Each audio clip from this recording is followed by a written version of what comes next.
we the people of India having solemnly resolved जी to constitute India into a sovereign democratic republic. हाँ, republic कि constitution किसने बताया है, बनाया है constitution, who is the father of constitution, तो केवल एक नाम सामने आता है, Yes. Doctor B R Ambedkar, जो कि बहुत अहम हिस्सा है कॉन्स्टिट्यूशन फॉर्मेशन का। लेकिन उनके अलावा भी काफी सारी, एक पूरी कमेटी थी जिसने कॉन्स्टिट्यूशन को फॉर्म किया है, फ्रेम किया है। तो वो ड्राफ्टिंग कमेटी बनी। जी उस ड्राफ्टिंग कमेटी के चेयरमैन थे doctor B R Ambedkar sir. बिल्कुल। ठीक है। अब उसमें टोटल 7 मेंबर थे, 6 और थे। हाँ।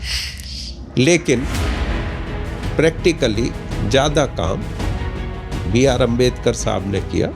आज यानी 26 नवंबर 2025 को हम मना रहे हैं संविधान दिवस, और आज इस पॉडकास्ट में हम बात करेंगे संविधान की, प्रियम्बल की और सो कॉल्ड संविधान की हत्या के बारे में। और इन सब विषयों पर चर्चा करने के लिए आज हमारे साथ मौजूद हैं professor Satya Prakash Garg, dean faculty of law, Chaudhary Charan Singh university से।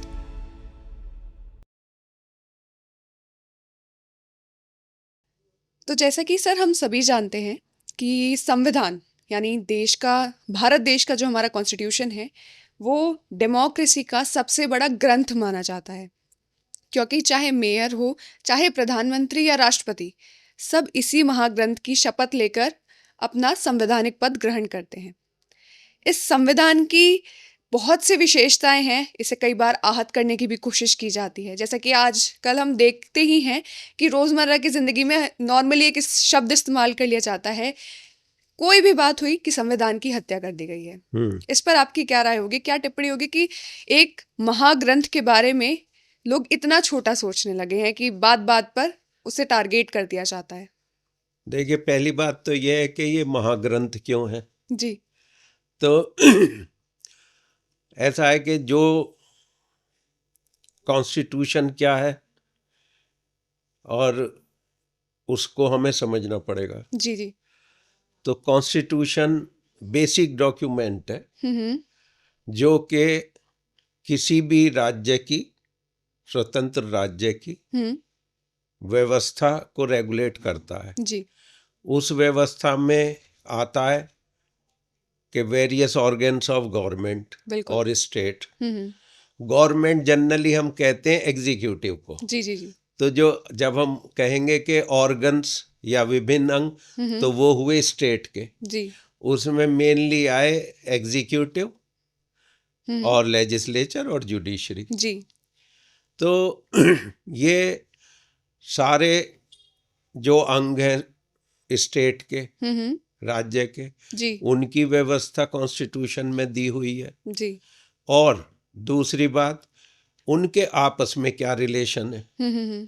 और तीसरी बात कि स्टेट के यानी कि तीनों ऑर्गन्स के जो सिटीजन है जी और इंडिविजुअल है, not only citizen individuals but individual also, including legal individual or legal person who are not human beings but they are given status of legal person like corporation, ji, association और companies।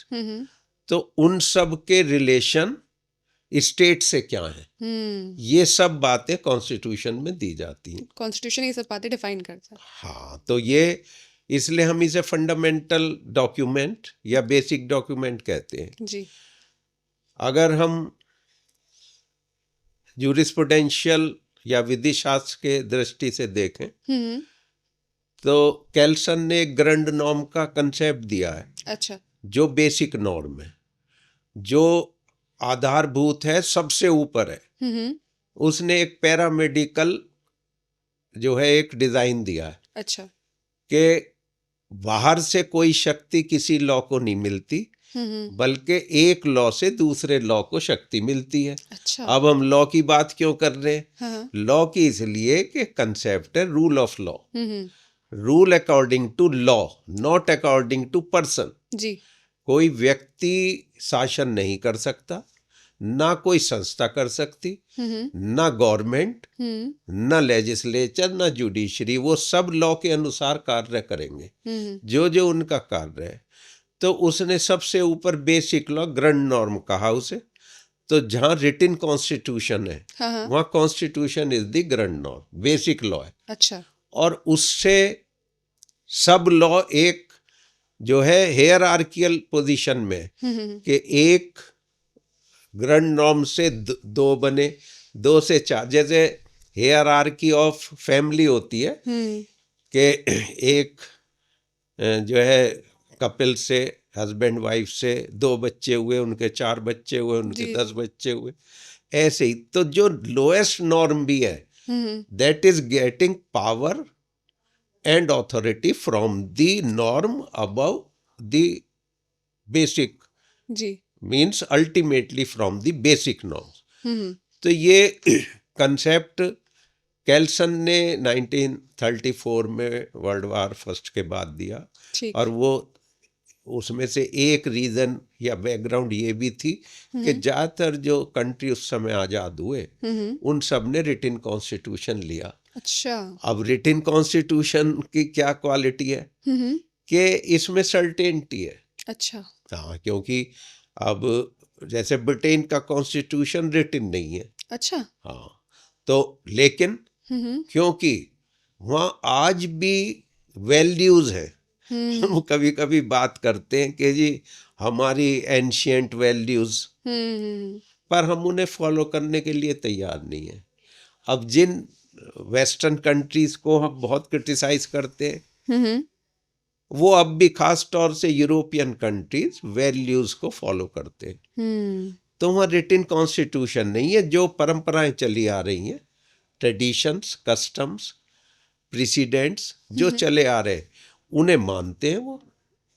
तो हमारे यहाँ हम एक बीच की स्थिति में, हम इसे ट्रांजिशनल स्टेज कहते हैं। अच्छा। हाँ, जो हमारे कॉन्स्टिट्यूशन में भी एक जो लास्ट पार्ट है, तो वो ट्रांजिशनल प्रोविज़न और टेम्परेरी प्रोविज़न के लिए है, कि जो अभी पूरी तरह से तय नहीं हुए, है ना, तो वो उसमें आते हैं। तो हम ना तो अब purely traditional, ethical, moral values को फॉलो करने वाले, ना ही हम मॉडर्निटी में हैं। हम अपने पेरेंट को साथ भी रखना चाहते हैं और उनकी रेस्पेक्ट भी नहीं करते, है ना, विडंबना है। हाँ, तो जो यूरोपियन कंट्री है, खास तौर से नॉर्थ अमेरिका, अमेरिका को मैं कैपिटलिस्टिक क्योंकि कंट्री है, तो उसमें interest is based on money. बिल्कुल। पर जो यूरोपियन, खास तौर से ब्रिटेन, तो उनमें अभी कस्टमरी रूल्स हैं, एथिक्स है, मॉरलिटी है। ब्रिटेन में तो कह सकते हैं वहाँ पर मोनार्की सिस्टम भी है, इस वजह से मोनार्की है। पर ये भी देखो, कॉन्स्टिट्यूशन, अगर हम कॉन्स्टिट्यूशन के स्वरूप की, नेचर की बात करें, देखिए हमारा जो प्रीएम्बल है, उसमें ओरिजिनली 1949 को डिक्लेयर किया जी कि सॉवरन डेमोक्रेटिक रिपब्लिक, जी जी जी जी the we the people of India having solemnly resolved जी जी जी to constitute India into a sovereign democratic republic। हाँ, रिपब्लिक। अब देखिए इसका क्या मतलब, वी, अब जो हमारा प्रीएम्बल है जी, उसमें कुछ वर्ड्स जो हैं वो ऑल कैपिटल में दिए हुए हैं, कुछ अपर लोअर में, मतलब शुरू का लेटर बड़ा, फिर स्मॉल। तो ये भी हम एक इंटरप्रिटेशन में सीखते हैं कि वी कॉमा द पीपल।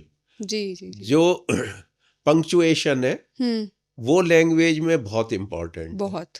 कहाँ कॉमा लगना, कहाँ। अब ये जो हमारा कॉन्स्टिट्यूशन है उसमें 4 वर्ड बाद में जोड़े गए, अमेंडमेंट जो 1976 में 42nd अमेंडमेंट से, जी। उससे पहले 80 वर्ड्स थे। अच्छा। और अब 84 हैं 4 तो शब्द बाद में जोड़े। हाँ, तो एक तो सोशलिस्ट, एक सेकुलर, एक उसके साथ यूनिटी ऑफ इंडिया था पहले, उसके साथ एंड और इंटीग्रिटी और जोड़ा गया, टोटल 4 शब्द। तो 84 शब्द है, वो एक सेंटेंस में है।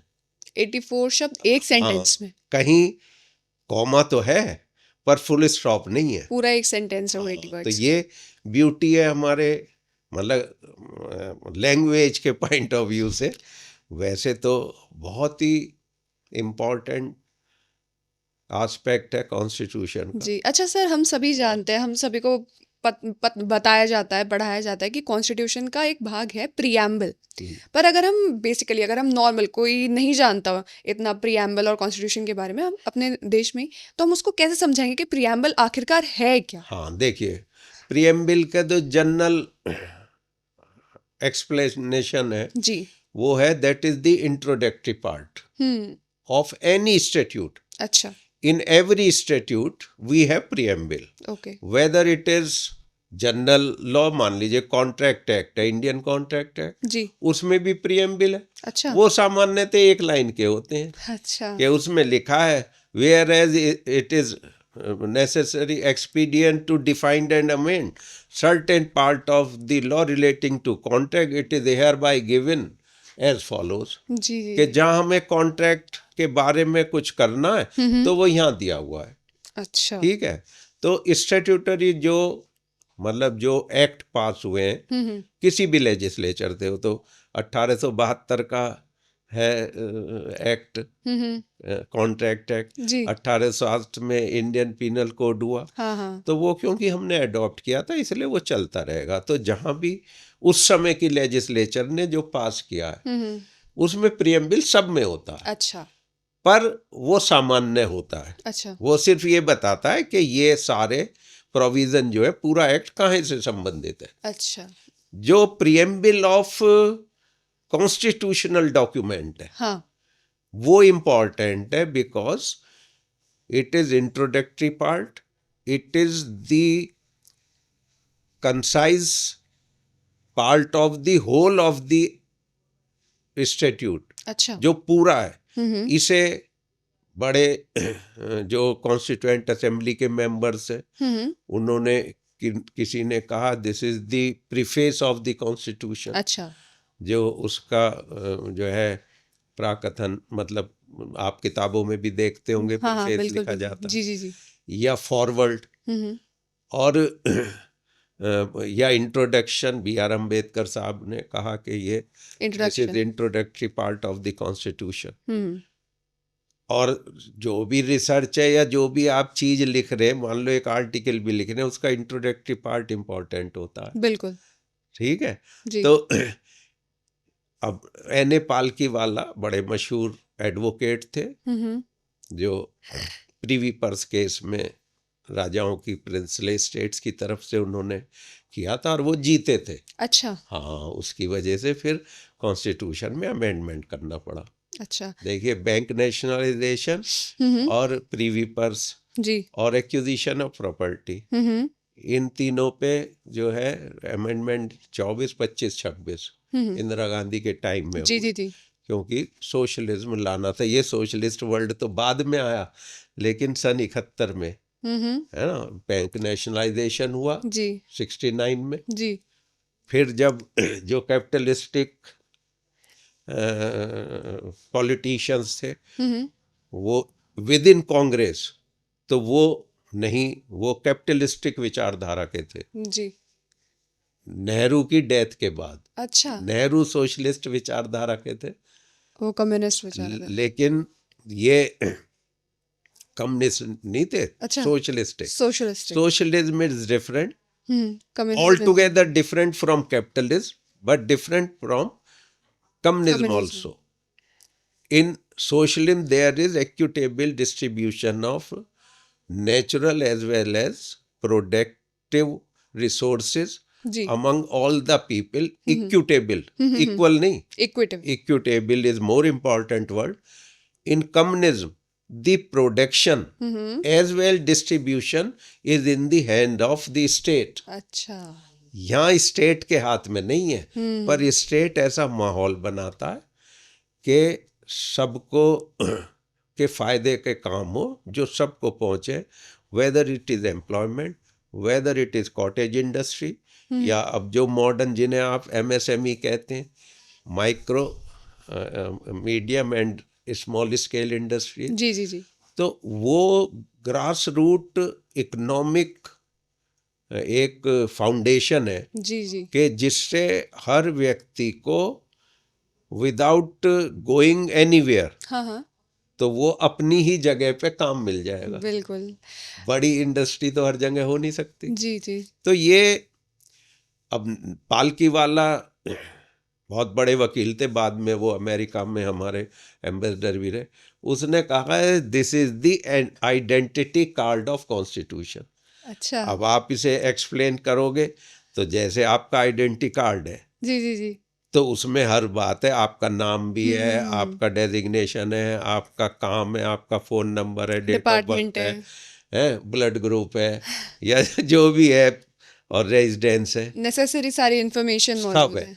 तो ये प्रियम्बल जो कॉन्स्टिट्यूशन का है, हम्म। उसकी इम्पोर्टेंस ये है कि it is almost the mirror of the constitution. यहाँ पर सब चीज़ों का एक तरीके से कॉन्स्टिट्यूशन में आगे क्या आने वाला है, पूरा कॉन्स्टिट्यूशन में क्या क्या है, उस सब का बिल्कुल। एक इंट्रोडक्शन है ये। अच्छा, या- सर, जो कॉन्स्टिट्यूशन की हम बात कर रहे हैं, इसका फॉर्मेशन जो है, जो इसके फॉर्मेशन का प्रोसेस है, वो भी बहुत, मुझे लगता है, काफ़ी इंटरेस्टिंग पार्ट है एक। बिल्कुल। क्योंकि हैंड राइटिंग आर्टिस्ट को ढूंढना और अलग अलग चीज़ों के लिए अलग अलग, क्योंकि उस समय तो सब चीज़ें हैंड रिटन, हैंड डिज़ाइंड हैं कॉन्स्टिट्यूशन में हमारे। और एक जो मेजर पॉइंट यहाँ पर मैं हाईलाइट करूँगी कि आज आप जब नॉर्मली किसी युवा से, किसी कॉलेज में आए हुए, जो अभी अभी कॉलेज में आया है बच्चा, उससे बात करेंगे, उससे पूछेंगे कि कॉन्स्टिट्यूशन किसने बताया है, बनाया है constitution, who is the father of constitution, तो केवल एक नाम सामने आता है, yes. Doctor B R Ambedkar, जो कि थे, जो कि एक बहुत अहम हिस्सा है कॉन्स्टिट्यूशन फॉर्मेशन का। लेकिन उनके अलावा भी काफ़ी सारी, एक पूरी कमेटी थी जिसने कॉन्स्टिट्यूशन को फॉर्म किया है, फ्रेम किया है। उसके बारे में लोगों को बहुत कम पता है। हाँ, देखिए, वो इसलिए नहीं है कि जो पब्लिसिटी हम करते हैं, अब देखिए, एक तो कहना नहीं चाहिए कि इलिटरेसी है, लिटरेट नहीं है, बहुत बड़ी प्रॉब्लम है। पढ़ने वाले कम है, मतलब वो पढ़ ही नहीं सकते, तो उन्हें जो बता देंगे वो माना जाएगा। फिर एक परसेप्शन क्रिएट होता है जी। कि आप कहने लगो कि वो कॉलेज अच्छा है, वो कॉलेज खराब है तो वो 10-15 साल तो वो चीज़ चलती रहेगी कि जो वहाँ के किसी उस एरिया के स्टूडेंट वो कहते हैं वो कॉलेज अच्छा है, वो खराब है। या किसी शहर में ये डिस्क्रिमिनेशन है जी। कि इन लोगों को नहीं मानते या उनको नहीं मानते। तो खैर, देखिए, ऐसा है कि कॉन्स्टिट्यूएंट असेंबली में पहले कॉन्स्टिट्यूएंट असेंबली बन गई 9 दिसंबर 1946 को। बेसिक बात एक तो ये है कि सबसे पहले गांधी जी ने 1922 में ये कहा कि हमारा कॉन्स्टिट्यूशन, क्यों कि उस समय ही ऐसा लगने लगा था कि हमें इंडिपेंडेंस मिल जाएगी। जी। ठीक है, तो ये कि हमारा कॉन्स्टिट्यूशन इंडियन बनाए। अच्छा अच्छा सर, मैं बीच में इंटरप्ट कर रही हूँ, मेरी क्यूरियोसिटी है ये कि इंडिया में, क्योंकि बहुत लंबे समय बाद हमें आज़ादी मिली, स्वाधीनता मिली, इसके बाद ये आइडिया किसका था? हाँ, मैं हु बताता हूँ। ओरिजिनेटेड दैट आइडिया कि हमारे पास भी अपना एक संविधान होना चाहिए, एक रूल बुक होनी चाहिए जिसके अकॉर्डिंग हमारी कंट्री चले। तो वैसे तो देखिए, 1945 में यूनाइटेड नेशंस बना, जी। उसके 50 मेंबर थे। हम्म। आज दुनिया में 200 कंट्री हाँ। हैं, तो 150 कंट्री, अच्छा, वो 45 में बना, हम 47 में, आज़ाद हुए। है ना, तो हमारे बाद करीब 150 कंट्री आज़ाद हुए। 150। ठीक है, एक बात ये इम्पोर्टेंट है। दूसरा ये कि जो मैंने बताया कि गांधी जी ने कहा, बातों में ही कहा, कि भाई एक इंडियंस के लिए देखिए, जो हिस्ट्री ऑफ लेजिस्लेटिव काउंसिल होती थी, जो लॉ बनाती थी, जी। तो वो 1853 से शुरू हुई। अच्छा, 1853 से। हाँ, जो ब्रिटिशर्स होते थे उसमें। हम्म। तो हमारे जो भी उस समय के लोग थे, उनका ये होता था कि हमारा पार्टिसिपेशन हो। हम्म। कभी ये तो नहीं सोचा उन्होंने कि भाई आज़ाद हो जाए, बिल्कुल पर भी। उन्होंने कहा जो भी आपकी बॉडीज हैं उनमें हमारा पार्टिसिपेशन हो। ठीक है, वैसे तो इन्वॉल्वमेंट हर जगह चाहते थे वो। 1833 में चार्टर आया था, हाँ हाँ। जिसमें एक लॉ मेकिंग भी था, और तो 35 से ही ये लेजिस्लेटिव काउंसिल बन गई थी, जो आप मैकॉले का जिक्र करते लॉर्ड हैं। मैकॉले। हाँ, तो वो उसमें लॉ मेंबर थे। अच्छा। हाँ, तो ये वैसे तो भाई अंग्रेजों ने हमारे ऊपर शासन करा, तो उनको हम बहुत अच्छा नहीं कहेंगे, पर उन्होंने तो कॉमनवेल्थ में 66 कंट्री हैं, तो 66 पे शासन करा उन्होंने।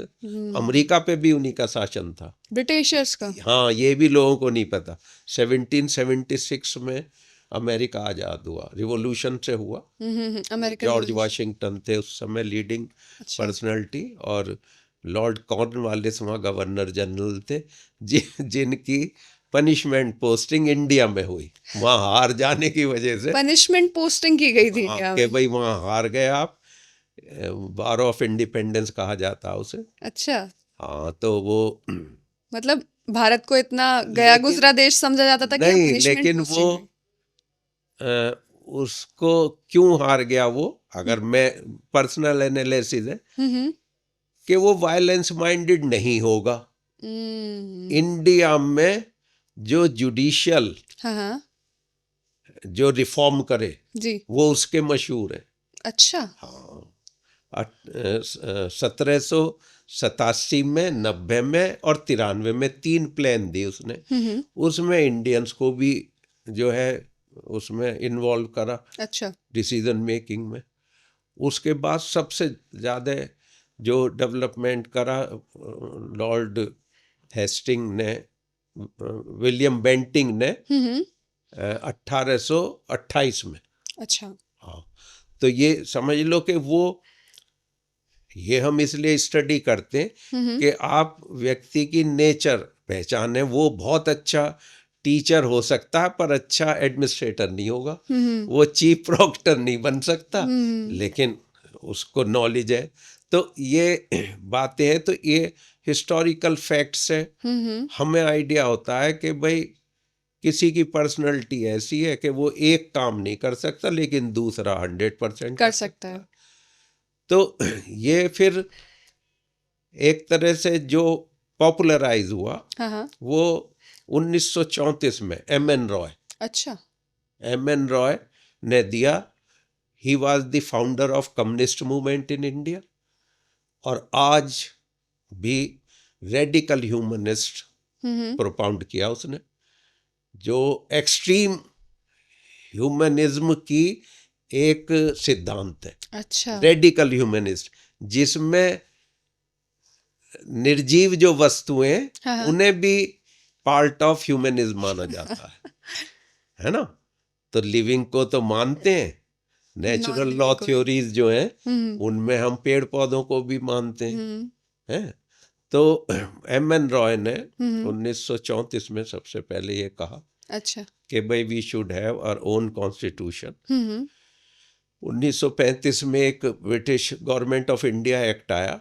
अच्छा। उसमें ही ये फेडरल सिस्टम और ये सब दिया गया था। लगभग 50-60% उसी पर बेस्ड हमारा कॉन्स्टिट्यूशन है। अच्छा, मतलब 50-60% जो हमारा कॉन्स्टिट्यूशन है 1935 का जो गवर्नमेंट ऑफ इंडिया एक्ट जो ब्रिटिश पार्लियामेंट से पास हुआ था उसी पे आधारित है अभी भी। हाँ हाँ, जब बना जब भी, क्योंकि फेडरलिज्म जो है, अब फेडरल सिस्टम संघीय ढांचा वो भी उसमें था जी। डबल वो असेंबली जिसमें 2 हाउसेस, वो ब्रिटेन के पैटर्न पे था। हाँ हाँ हाँ। केवल फर्क ये था कि ब्रिटिश में मोनार्की है, हमने रिपब्लिक माना। जी जी जी। डेमोक्रेसी ब्रिटेन में भी है, और वहाँ इसलिए पार्शियल डेमोक्रेसी है। ना ना 100% डेमोक्रेसी है। पर सर वहाँ तो मोनार्की भी चल नहीं, मोनार्की वो नॉमिनल हेड है, हम्म वो ही हमारे यहाँ प्रेसिडेंट नॉमिनल हेड है। Actual power vests in the council of ministers, जहाँ पार्लियामेंट्री सिस्टम है। देखिए ये भी बात है। लेकिन वहाँ तो चर्च से होते हैं फैसले, जितना मुझे ना पता ना है। ना ना, वो एक्लेसियास्टिकल वो अलग है। अच्छा। वो पुराना डेवलपमेंट है कि जब चर्च जो है, या नेचुरल लॉ थ्योरीज में हम बताते हैं कि भाई चर्च का वो था, फिर धीरे धीरे उनका कम हुआ। वो देखिए इक्विटी ज्यूरिसडिक्शन एक कहलाता है, अच्छा। जो ब्रिटेन में ही डेवलप हुआ। हम्म और जो लॉ होता था हम्म साधारण लॉ, वो कॉमन लॉ माना जाता था। अच्छा। तो जहाँ कॉमन लॉ में कोई प्रोविजन नहीं है, तो वो इक्विटी ज्यूरिसडिक्शन के अंतर्गत उसका रिलीफ मिलेगा। अच्छा। उसे हम एक्लेसियास्टिकल कोर्ट कहते थे। उसके जो वहाँ जज की तरह बैठने वाले, हम्म वो रिलीजियस पीपल होते थे, प्रीस्ट टाइप, अच्छा। मतलब पादरी जिन्हें आप कहते हैं क्रिश्चियन उसमें। पर उसमें कोई बिना हम्म रिलीफ के नहीं जाएगा। अच्छा। हाँ, तो हम लॉ में भी इक्विटी पढ़ते हैं, equity justice and good conscience. Hmm जो जस्टिस होना चाहिए, जस्टिस भी दो बात है, justice according to law and justice according to nature.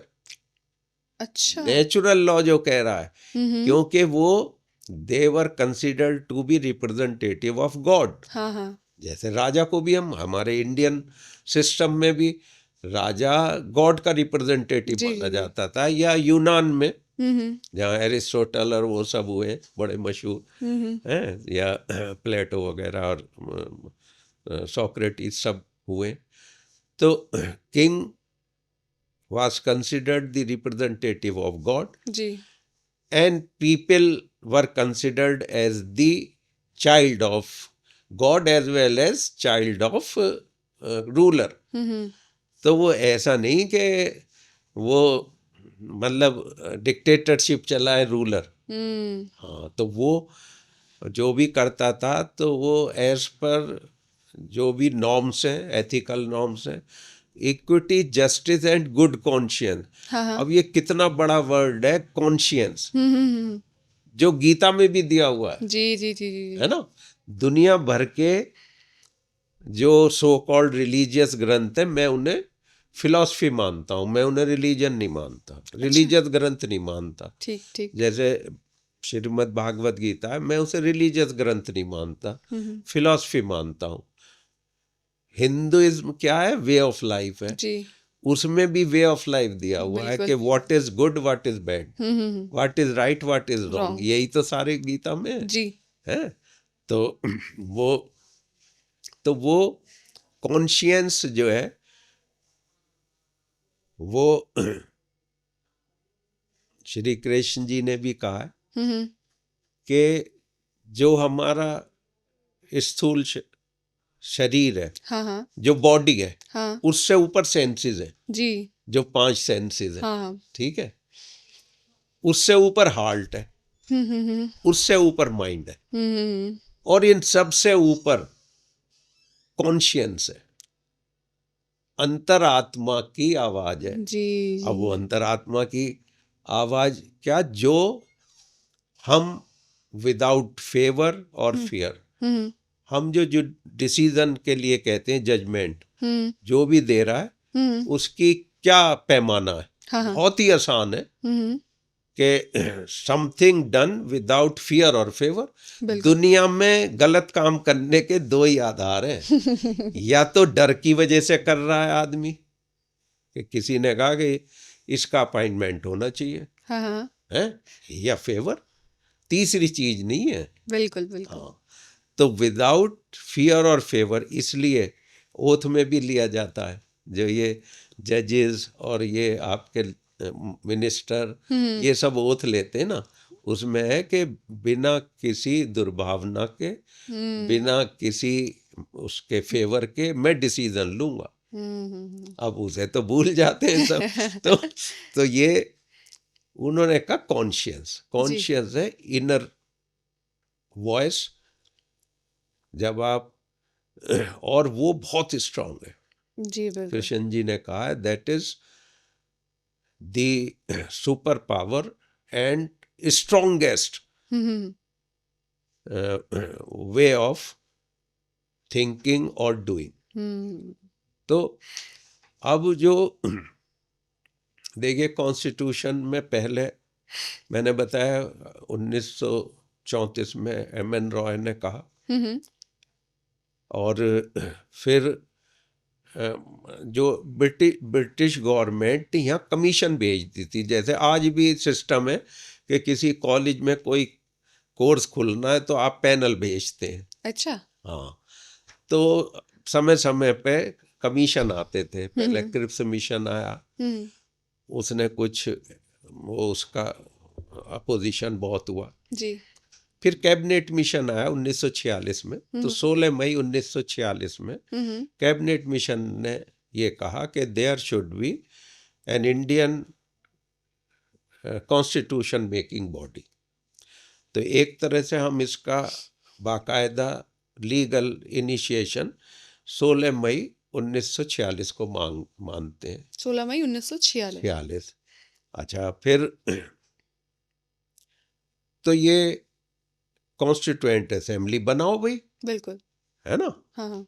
तो कॉन्स्टिट्यूएंट असेंबली बनाने के लिए जो इनिशियली हमारे 398 मेंबर थे,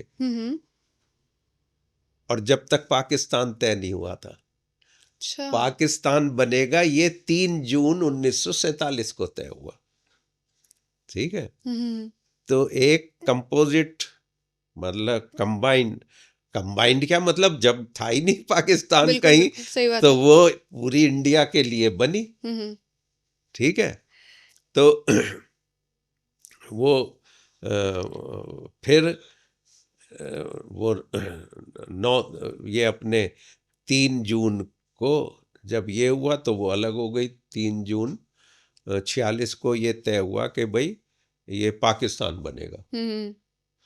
तो फिर इंडिया की अलग 90 मेंबर्स उन्हें दे दिए। 90 मेंबर उनके उसमें आ गए एरिया में। हाँ। अच्छा, एरिया में कैसे आ गए कि मेंबर कैसे बने? जो 2 तरह की देखो टेरिटरीज थी उस समय। अच्छा। एक जो है ब्रिटिश टेरिटरी कहलाती थी, हाँ। जिस पे ब्रिटिश का शासन था। एक प्रिंसले स्टेट कहलाती थी, जो राजाओं और प्रिंसेस के अंडर में थी। तो उसमें 2/3 के करीब तो ब्रिटिश एरिया से और 1/3 इनसे राजाओं के उससे, ठीक। तो फिर कम इसलिए हुए कि और वो सारी पार्टी से लिए गए। हाँ। अब मुस्लिम लीग से भी करीब 90 मेंबर थे, क्योंकि Muslim League was prominent party after Congress, है ना। तो वो जब वेस्ट बंगाल से ये हो गया ईस्ट पाकिस्तान, हाँ। बंगाल से, और इधर हो गया हमारे वेस्ट में पाकिस्तान, तो करीब 90 कॉन्स्टिट्यूएंसी उनके पास चली गई, तो उन्हें दे दी गई। अच्छा। ठीक है। हमारे रह गए 299। उनमें जो ब्रिटिश एरिया थे, हाँ। उनमें काउंसिल होती जैसे अब होती है, लेजिस्लेटिव काउंसिल, हाँ। कहते थे उसे। जैसे अब एमएलए होते हैं, ऐसे ही इलेक्ट होते थे, पब्लिक ही इलेक्ट करती थी। वो 37 में शुरू हो गया था। 1935 का जो एक्ट आया, हाँ। उसमें ये प्रोविजन था, सेंट्रल गवर्नमेंट, स्टेट गवर्नमेंट सब। चौधरी चरण सिंह भी 37 में एमएलए बन गए थे। अच्छा। मतलब जब वो लेजिस्लेटिव काउंसिल कहती तो एमएलसी कहो, हाँ। है ना। तो लेजिस्लेटिव काउंसिल ही हर लेवल तक कहलाती थी जी। तो जो सेंटर में होती उसे गवर्नर जनरल एंड काउंसिल कहते थे। तो वो भी ऐसे बने। तो वो जो काउंसिल थी, उन्होंने इलेक्ट करे रिप्रेजेंटेटिव, जैसे अब प्रेसिडेंट ऑफ इंडिया का इलेक्शन होता है, ये समझ लो आप। अच्छा। हाँ, कि प्रेसिडेंट ऑफ इंडिया का इलेक्शन में पार्लियामेंट के मेंबर भी करते हैं जी जी। और स्टेट लेजिस्लेचर के, एमएलसी नहीं एमएलए, हाँ हाँ। है ना, क्योंकि डायरेक्ट इलेक्टेड एमएलए, एमएलसी नहीं। हाँ। तो ऐसे ही इन्होंने इलेक्शन किया और जो भी प्रोपोर्शन था उसके हिसाब से उन्होंने भेजे। ठीक है, तो बहुत एक्यूरेट इसे बताने की जरूरत नहीं है। अच्छा। और जो प्रिंसले स्टेट थे उन्होंने अपने रिप्रेजेंटेटिव भेजे। मान लो महाराजा जयपुर है, उसने जिसे भी भेज दिया, है ना। ऐसा। तो वो उसने, हम इसको कहते हैं लेटर ऑफ क्रीडेंशियल। अच्छा। जो हम अब एम्बेसडर अपॉइंट करते हैं, हाँ हाँ। उसे भी लेटर ऑफ क्रीडेंस देती है head of state, president of India देगा, वो वहाँ जाके दिखाएगा। ठीक है, तो ये कॉन्स्टिट्यूएंट असेंबली बन गई। अच्छा। ये 9 दिसंबर को इसने अपना काम शुरू करा। फर्स्ट डे 9 दिसंबर 1946। ठीक है, 9 दिसंबर को एक इंटरिम प्रेसिडेंट बनाए गए, जैसे अब आपने देखा होगा लोकसभा में बनता है। जब लोकसभा नई बनती है तो उसमें एक इंटरिम प्रेसिडेंट बनता है, स्पीकर बनता है, वही ओथ दिलाता, क्योंकि अभी तो वो मेंबर ही नहीं बने। सही बात है। जब ओथ ले लेंगे, आपने स्टूडेंट यूनियन के इलेक्शन देखे होंगे कि उनकी भी ओथ होती है। हाँ। पहले वो 2-4 दिन बाद होती थी, उसमें कुछ ऑब्जेक्शन हो जाते थे। तो अब पिछला जो यूनिवर्सिटी में भी इलेक्शन हुआ 18-19 में, उसमें हाथ के हाथ ओथ दिला दी कि कोई झगड़ा ना हो बाद में। ठीक है, तो वो सच्चिदानंद सिन्हा जी जी। जो कृपलानी थे, पुराने लीडर, जेबी कृपलानी, अच्छा। उन्होंने प्रपोज किया कि इंटरिम अध्यक्ष सच्चिदानंद सिन्हा ये सच्चिदानंद सिन्हा को, अच्छा वो क्या उसका क्राइटेरिया भी फिक्स है, अच्छा। Oldest in age. अच्छा। हाँ, तो ऐसे ही हमारी अब लोकसभा में भी, राज्यसभा तो परमानेंट बॉडी है, हाँ। उसके 1/3 मेंबर हर दूसरे साल रिटायर होते हैं। अच्छा। और वो 6 साल इसलिए उसका पीरियड है, 5 साल में तो डिवाइड हो नहीं सकते 1/3, बिल्कुल। तो उसका 6 साल है। उसका ex officio chairperson vice president होता है, तो वहाँ इलेक्शन नहीं होता। तो लोकसभा में, जिसे हम लोअर हाउस कहते हैं, हाँ। तो उसका सच्चिदानंद सिन्हा बने 9 दिसंबर को। उन्होंने ओथ दिलाई और क्रीडेंशियल सबके पेपर्स चेक हुए उस दिन। और फिर 11 दिसंबर को डॉक्टर राजेंद्र प्रसाद जो है वो प्रेसिडेंट बने, वो बने अध्यक्ष, परमानेंट अध्यक्ष कॉन्स्टिट्यूएंट असेंबली के। ठीक है, तो फिर ये काम शुरू हुआ। हाँ। अब जो आप प्रियम्बल की बात कर रहे थे, 13 दिसंबर को पंडित जवाहरलाल नेहरू ने, वो इंटरिम गवर्नमेंट के भी हेड थे जो 1935 के अंतर्गत बनी जी। तो उन्होंने ऑब्जेक्ट क्लॉज के रूप में प्रियम्बल को रखा। अच्छा। Preamble is the object clause which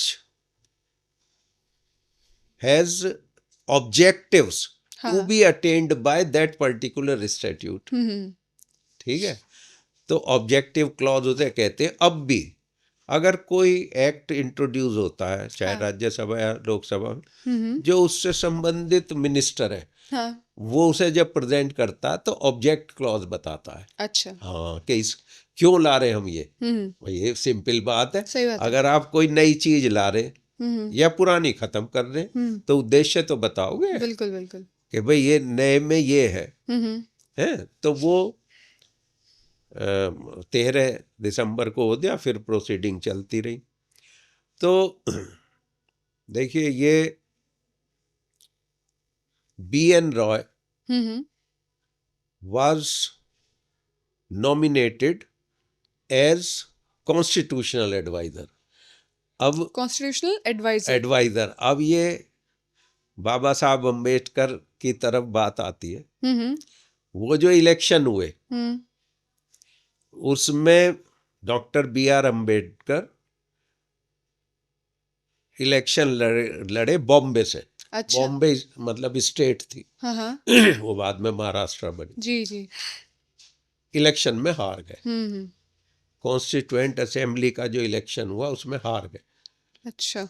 फिर वो बंगाल से लड़े, बंगाल से जीत गए। अच्छा। है ना। और वो एरिया जो बंगाल का था वो चला गया पाकिस्तान में, वो बन गया ईस्ट पाकिस्तान। तो वो कहीं के भी नहीं रहे। तो उन्हें फिर कॉन्स्टिट्यूएंट असेंबली ने ही नॉमिनेट किया। अच्छा। हाँ, तो एक तो ये टेक्निकल बात है, वो बहुत बड़े एकेडमिशियन थे, इंटेलेक्चुअल थे, वो बात है अपनी जगह। सही बात। तो और मैं जो लॉर्ड कॉर्नवालिस की बात बताई वही मैं यहाँ कह रहा हूँ, वो किसी वजह से पॉलिटिकल इक्विपमेंट इतना ना हो, वो इलेक्शन तो नहीं जीत पाए। हाँ। पर फिर तो उनका बहुत बड़ा कंट्रीब्यूशन रहा। सही बात है। तो कोई व्यक्ति हर जगह 100% हो या 90% हो, जरूरी नहीं है। बिल्कुल बिल्कुल। ना ये है कि भाई कोई इलेक्शन हार गया तो लीडर नहीं है। इलेक्शन तो एनडी तिवारी भी हारे है? सही बात। और वहीं से हारे जहां से 25-30 साल से बनते आए थे। तो ये तो इंदिरा गांधी भी हारी। बिल्कुल। अब जो नए लीडर है उनमें संजय गांधी भी हारे, तो वो ये अपने राहुल गांधी। तो अब ये फिर ये एक ड्राफ्टिंग कमेटी बनी। देखिए, जो भी हम स्टैट्यूट या कोडिफाइड लॉ पास करते हैं जी, उसमें 3 रीडिंग मानते हैं। अच्छा। अब भी अब तो ये जो है जो 24 घंटे 48 घंटे में पास हो रहे हैं, ऐसे नहीं लॉ बनता। अच्छा। हाँ, ये तो अब कहना नहीं चाहिए, इरेगुलर तो है ही, इलीगल है। हर जो भी प्रपोजल है उसकी 3 हियरिंग होती है। फर्स्ट रीडिंग कहते हैं उसे। अच्छा। पहली बार बताया जाए भाई ये है, उस पर डिस्कशन होगा, टाइम दिया जाएगा। अच्छा। जब तक कायदे से लेजिस्लेशन होता था तो उसको पब्लिक डोमेन में भी लाया जाता था। तो वो पब्लिक डोमेन में भी उसको लाया जाता था कि उसको पब्लिक के लिए ओपन किया जाता था। और पब्लिक के उसमें ये लॉ कमीशन ऑफ इंडिया, अच्छा। उसका काम है जो है एग्जिस्टिंग लॉ उसे कंसोलिडेट करना, अच्छा। या उसमें अमेंडमेंट की जरूरत है वो बताना सरकार को, और या नया लॉ बताना जो भी नई प्रॉब्लम्स है ना। तो वो उसे पब्लिक डोमेन में पब्लिसाइज करती थी। उस पर कमेंट भी मांगे जाते थे, उस पर कमेंट देते थे भी लोग, उन्हें कोड में लिया भी जाता था। अच्छा। और जो वो ड्राफ्ट अपना भेजते थे उसमें आखिर में एनेक्चर में भी देते थे कि उसने ये दिया अपनी ओपिनियन, उसमें से ये हमने ली है। ठीक है। तो ये फर्स्ट रीडिंग हुई, फिर उसको जो है एक हजारों पेज उसमें बन गए। उन हजारों पेज को कंसोलिडेट करना था, तो वो ड्राफ्टिंग कमेटी बनी। जी। उस ड्राफ्टिंग कमेटी के चेयरमैन थे doctor B R Ambedkar sir. बिल्कुल। ठीक है। अब उसमें टोटल 7 मेंबर थे, 6 और थे। हाँ। लेकिन प्रैक्टिकली ज्यादा काम बी आर अम्बेडकर साहब ने किया।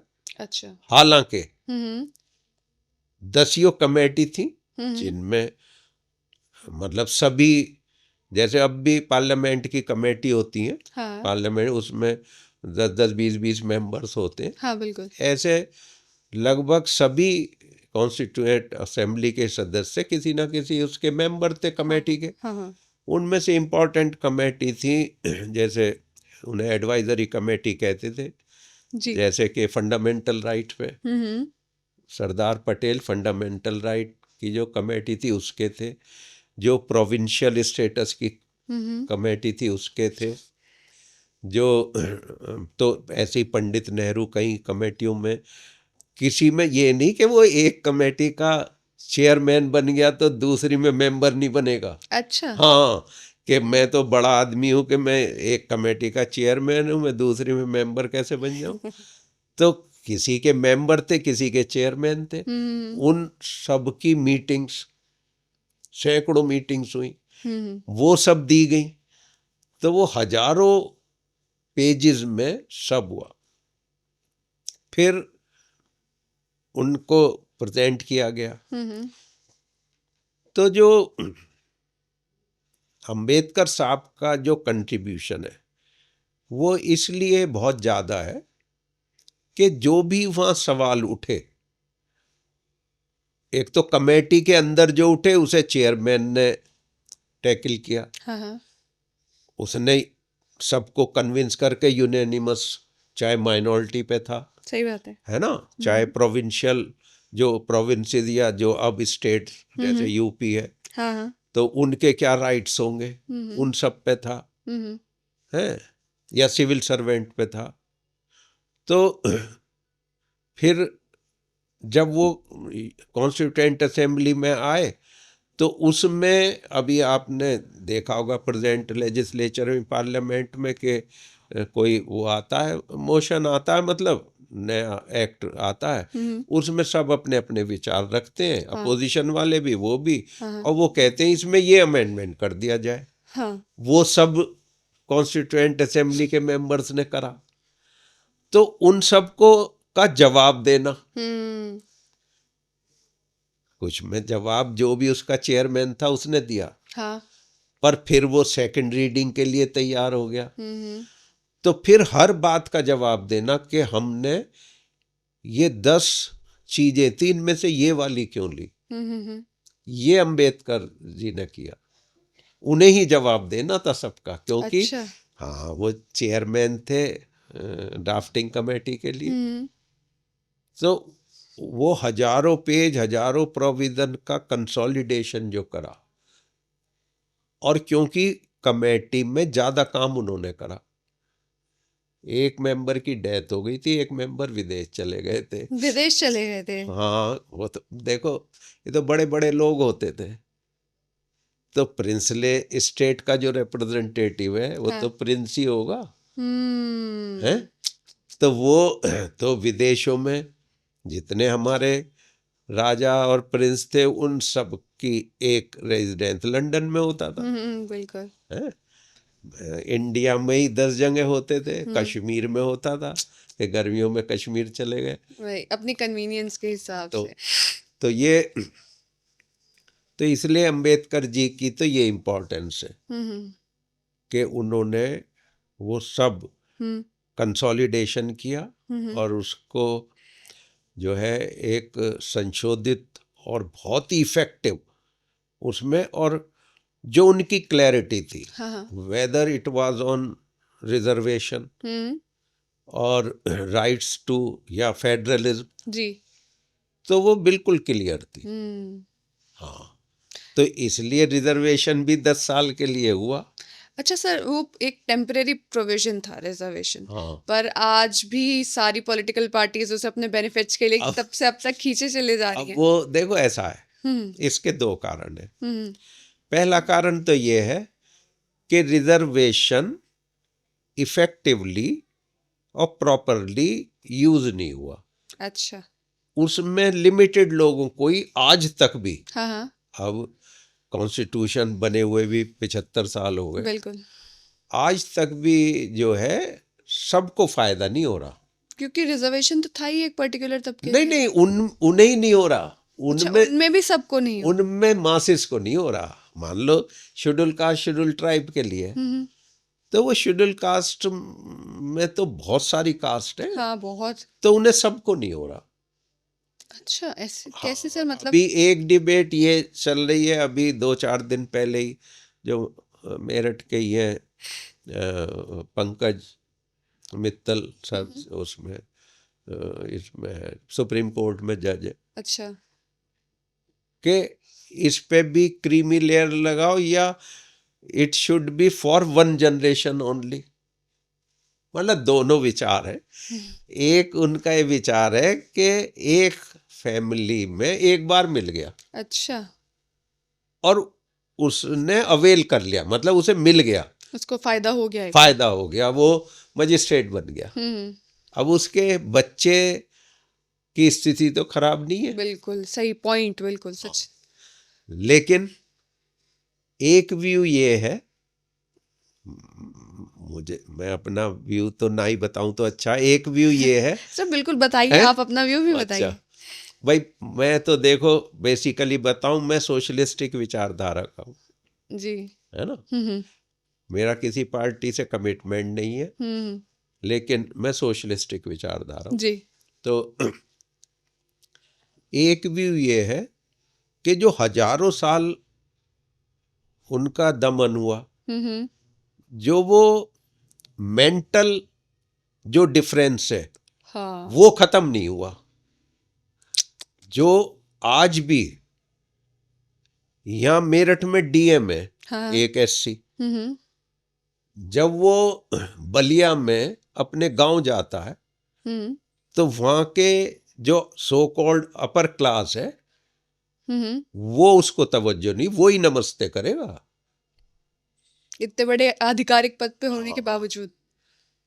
तो वो मेंटल, इसे ही गांधी जी ने, जो हमने आर्टिकल 17 में ली, अनटचेबिलिटी, एबोलिशन ऑफ अनटचेबिलिटी। देखिए, जो फंडामेंटल राइट्स है वो basically they are against state, अच्छा बट कुछ ऐसे हैं कि वो सब पे लागू हो सर, अगेंस्ट स्टेट कैसे? हाँ, मैं बताता हूँ। तो टचेबिलिटी, गांधी जी ने कहा कि हमें मेंटल टचेबिलिटी हटानी है, untouchability not on the basis of hygiene. शुरू में हमने अनटचेबल इसलिए मान लिया कि वो गंदे कुछ काम करते हैं, ऐसे मान लिया कम्युनिटीज जाता या था उस कास्ट समय। ऐसे काम करते थे जो अनहाइजीनिक थे, हम्म हैं, जिनमें से पखाना उठाना, तो वो अब तो नहीं उठाना पड़ता। बिल्कुल। तो लेकिन आज भी मेंटल अनटचेबिलिटी खत्म नहीं हुई है ना। बिल्कुल कहीं बिल्कुल सही बात। आप जाते, जैसे मैं तो अपना, मेरा नाम सत्य प्रकाश है, हम्म तो मेरे से कई लोग पूछते हैं जी पूरा नाम क्या है, हैं? तो मैं कहा नहीं, सत्य प्रकाश ही है। ये मेंटल इलनेस दिखाता है लोगों की। तो ये कास्टिज्म कह लो आप, कि वो ये जानना चाहते हैं मैं किस कास्ट से हूँ। बिल्कुल बिल्कुल। तो ये आज भी वो अनटचेबिलिटी है, और आज भी मासेस का डेवलपमेंट ड्यू टू रिजर्वेशन नहीं हुआ। मतलब रिजर्वेशन का फायदा मासेस को नहीं है, उस रिजर्व क्लास की, बाकी का नहीं, हाँ हाँ। उस रिजर्व क्लास की भी, उसमें कुछ सेलेक्टेड कास्ट को ही हुआ है। अच्छा सर, ये तो बात हो गई हमारे रिजर्वेशन की। कॉन्स्टिट्यूशन एक और आर्टिकल पे शायद आर्टिकल हम कहें 44, हाँ। आर्टिकल 44 में यूसीसी का भी वादा करता है, हाँ, लेकिन आज तक हम देखते हैं वो हो तो नहीं पाया है। हाँ, देखो मैं बताता हूँ। अब देखो, पहली बात तो ये है हम्म कि कॉन्स्टिट्यूशन का प्रीएम्बल आप को, वैसे तो मुझे याद है, मैं बता दूं, जी जी। We the people of India, हाँ, we the people of comma India. People of, means हम भारत के लोग, यानी कि भारत के लोग हम हैं। हाँ हाँ। अब इसमें एक इंटरप्रिटेशन जो सामान्यतः नहीं करेगा कोई, पीपल वर्ड यूज है, पीपल माने पर्सन। हाँ। हम सिटीजनशिप पे लड़ाइयाँ कर रहे हैं, चाहे वो नेशनल रजिस्टर ऑफ एनआरसी, क्या है वो, national register of India. Citizenship है। तो मैं कह रहा हूँ कॉन्स्टिट्यूशन ने खुद कहा कि we the people of India, जो भी इंडिया में रह रहा है उसने कॉन्स्टिट्यूशन बनाया, आखिरी वर्ड है, adopt, enact and give to ourselves this constitution, है। तो we the people of India हाँ हैविंग solemnly resolved, हाँ सोलेमन रिजॉल्व है, ये शपथ पूर्ण और सात्विक वो है, जी। देखो हम्म है। तो ये सोलेमनली रिजॉल्व, हमने ये रिजोल्यूशन किया जी। या तय किया, to constitute India into a sovereign democratic republic, जी। ओरिजिनल था। जी। 1976 में 42nd अमेंडमेंट से 2 वर्ड मिल गए, to constitute India into a sovereign socialist secular democratic जी। रिपब्लिक। जी। ठीक है, अब इस एक एक वर्ड की इम्पोर्टेंस है। तो डेमोक्रेसी का मतलब है पीपल्स रूल। 1863 में एक इनफॉर्मल स्पीच में अब्राहम लिंकन ने डिफाइन किया, democracy is government of people by the people for the people, तो the कि गवर्नमेंट जो पीपल की हो, जिसमें पीपल हो, है, और बाय द पीपल, वो बनाई भी पीपल ने और पीपल्स के लिए काम करे।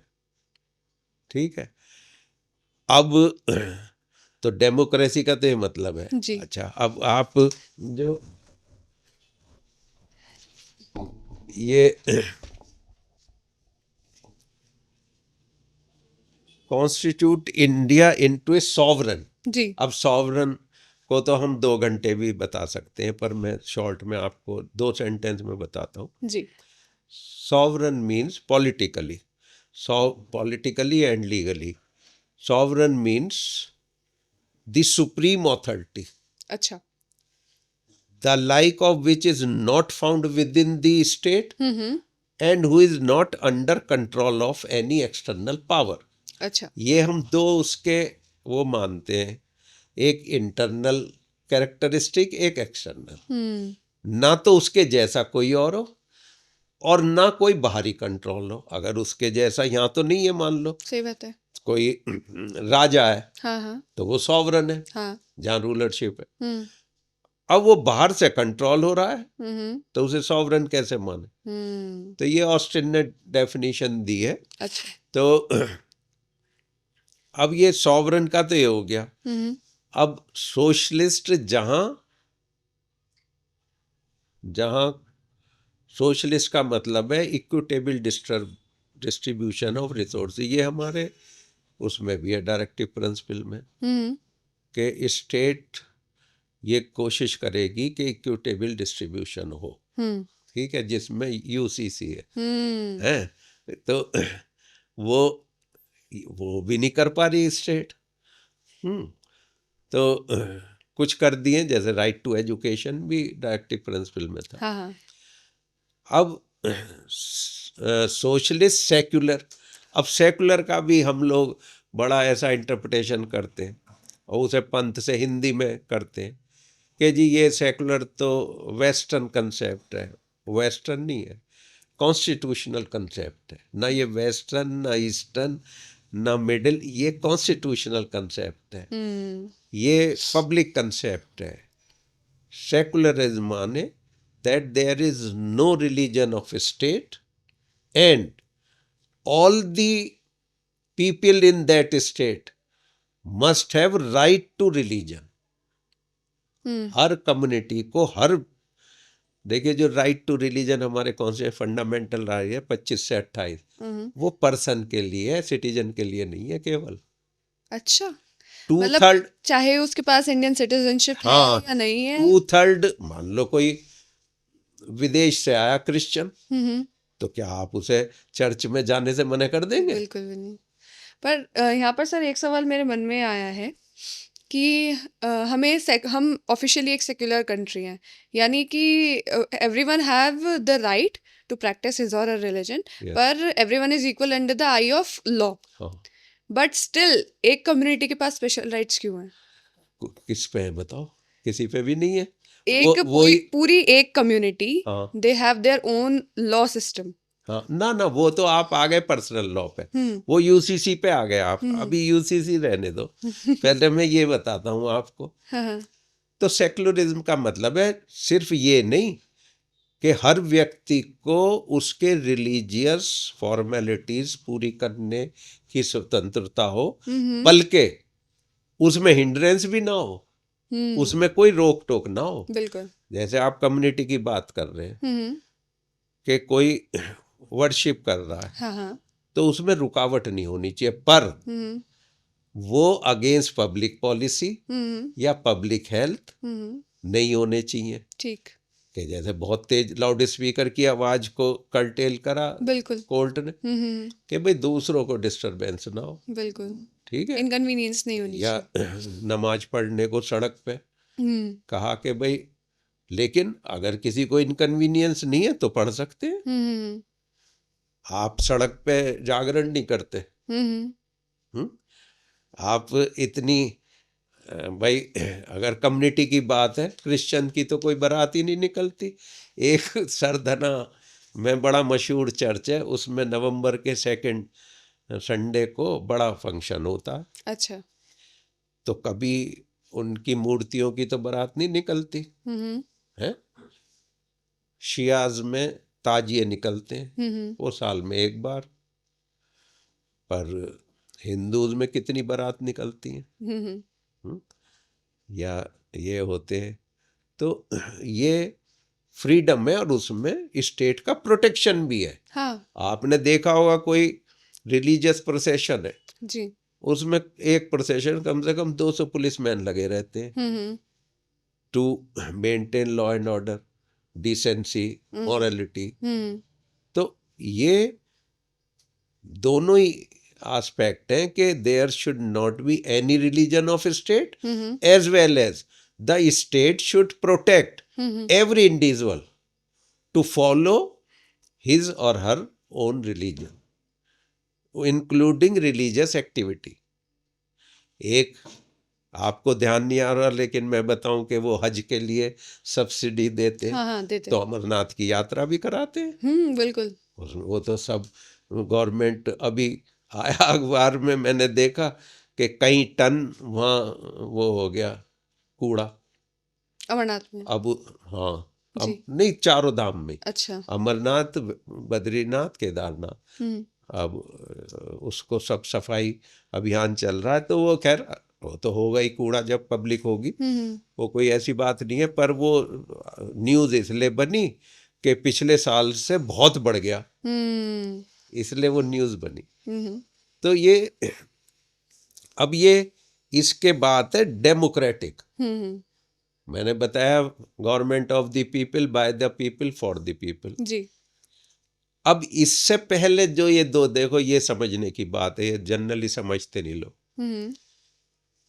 The world democracy is preceded by socialist and secular. अच्छा। जो डेमोक्रेसी है वो भी सोशलिस्ट और सेकुलर होनी चाहिए।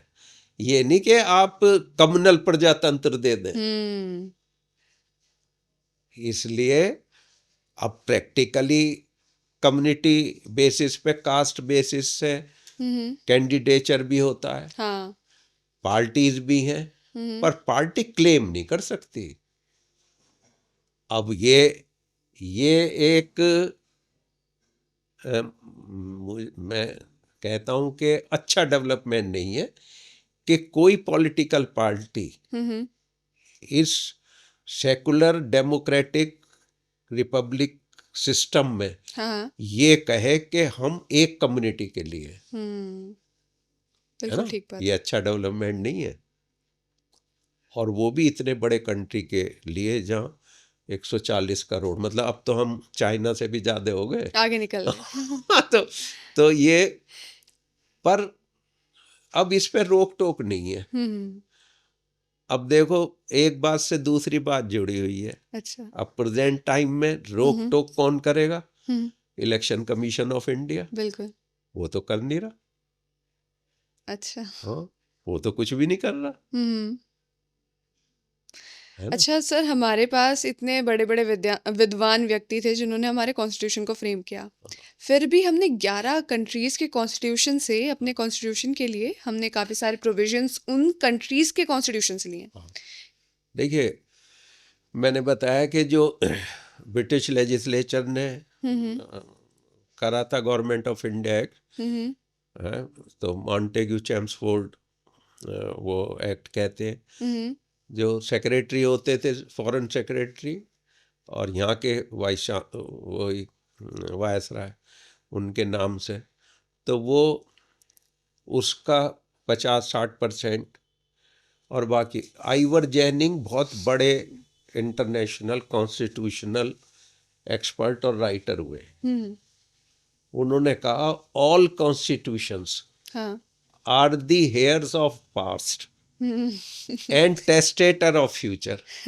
सब, देखिए, आप एक छोटा सा मकान भी बनाओगे तो जिन 2-4 लोगों ने, आपके जानने वालों ने मकान बनाया होगा, उनसे पूछोगे कि भाई एक बार बताओ ये पिलर्स पे बनाए या छोटा ही बनाना, हमें तो दीवारों से ही बना लें, हैं, या वास्तु अब चल गई उससे पूछोगे।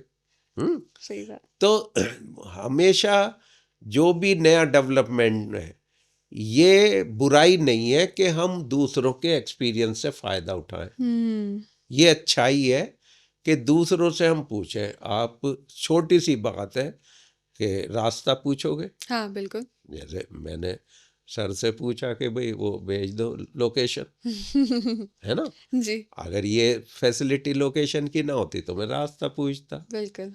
तो वो तो हर कॉन्स्टिट्यूशन, देखिए इसी में एक बात है, हमारे बाद जो कॉन्स्टिट्यूशन बने उन्होंने हमारे से लिया आइडिया। बहुत ज़्यादा। आप नेपाल का कॉन्स्टिट्यूशन 1915 में, ये 2015 में बना, उसमें 90% इंडियन कॉन्स्टिट्यूशन है। 90%? हाँ जी, सारे यही फंडामेंटल राइट हैं, यही डायरेक्टिव प्रिंसिपल हैं, यही स्टेट की वो हैं। तो बाकी और भी मैंने बताया ना कि हमारे बाद तो 125-150 कंट्री आज़ाद हुए, जिनमें भी डेमोक्रेसी अडॉप्ट करी उन्होंने। तो हमारा कॉन्स्टिट्यूशन खूब स्टडी कर, हमारे एक्सपर्ट भी बुलाए उन्होंने इंडिया से कॉन्स्टिट्यूशन। मतलब बात कुल मिला के यही रही कि एक्सपीरियंस लोगों से उनका एक्सपीरियंस लेकर बिल्कुल आगे बढ़े हैं। हाँ, आगे टेस्टेटर, उसने कहा हम आगे के लिए हर कॉन्स्टिट्यूशन एक एग्जाम्पल है जी, है ना। उनसे एग्जाम्पल से सीखते चले, उनके कॉन्स्टिट्यूशन से जो हमें भाग लगा कि हाँ हमारे एप्लीकेबल हो सकता है या हमारे लिए बेनिफिशियल हो सकता है, उसे हमने अपने कॉन्स्टिट्यूशन में डाला। आज कॉन्स्टिट्यूशन के ऊपर आपसे इतनी सारी बातें जान के, इतने सारे एस्पेक्ट्स जानकर बहुत अच्छा लगा। दैट वाज वेरी नॉलेजेबल, और हम आशा करेंगे कि आगे भी हम ऐसे ही कनेक्ट होते रहेंगे और नॉलेजेबल बात करने के लिए और नॉलेज अपनी इन्हांस करने के लिए। फिलहाल आज के लिए आपका हमारे साथ जुड़ने के लिए बहुत बहुत धन्यवाद सर। धन्यवाद आपका कि आपने मौका दिया। जी, और always I am ready to give knowledge जी सर, है for all people and society. तो वो तो जब आप कहोगे मैं बिल्कुल हाजिर हूँ। बिल्कुल। बहुत बहुत धन्यवाद thank you, sir. Thank you.